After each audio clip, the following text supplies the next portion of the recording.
One of the world's leading putting coaches was talking about the fact that people say you should take your hands out of the putting stroke. And he said we all use our hands in the putting stroke, and a lot of the great players use their hands as well. But the issue is coordinating that motion. We've got a lot of sources of independent motion in our joints, in our wrist, elbows, and shoulder joints that can move independently. And so when you're putting this putter in motion, it can be difficult to sync those up.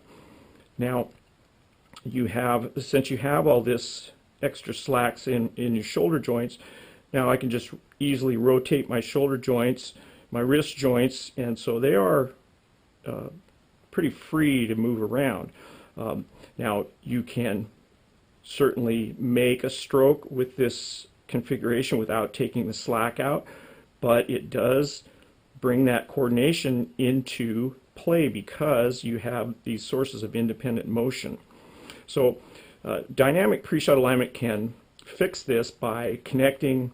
It removes some of the slack in the joints in the knees, hips, elbows, and wrist joints, shoulder joints, so that the body works more as a single assemblage. And by removing this slack, now we can make a putting stroke where if I move my shoulders, I can feel motion in my knees because we're all connected. So you might think that that's bad because if you move your shoulders, you're going to move the face angle, but the difference here is that we have a very stable base here since we're all connected. And when we make a stroke, now if I try to push that stroke outside, it doesn't want to go. I can feel pressure. If I want to try to push it inside, it doesn't want to go. It just wants to stay on this track.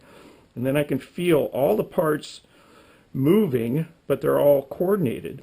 So that's going to solve a lot of problems as far as having a stable alignment and creating stable alignment. Now here's an issue happens when you get up over the ball and you look down at the hole and you see, well, I think I'm aligned left here. So what you do typically is to move your wrists to the right, to move that face angle, but you're moving them independently without moving anything else.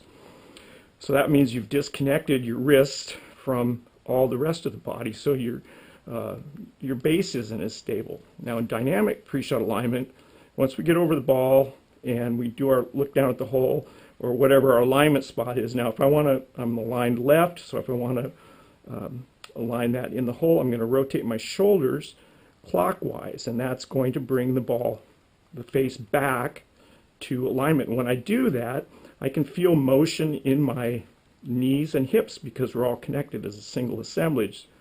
So that's the way it should be. It's not a detriment. And so now when I put this putter in motion,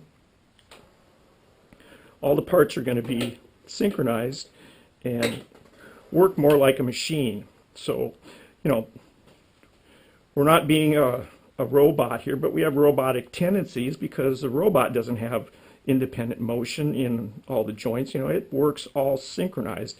But we have the advantage that we've got feeling in our hands and senses that can help us determine how hard we're going to hit this ball. So it's kind of the best of both worlds. We've got the human factor that we can see, we can judge all of our alignment and our speed, and then we have the machine tendencies that have stabilized all these sources of motion and connected us as a single assemblage. So I think that's kind of the best of both worlds and can really give you a lot of stability in your putting stroke.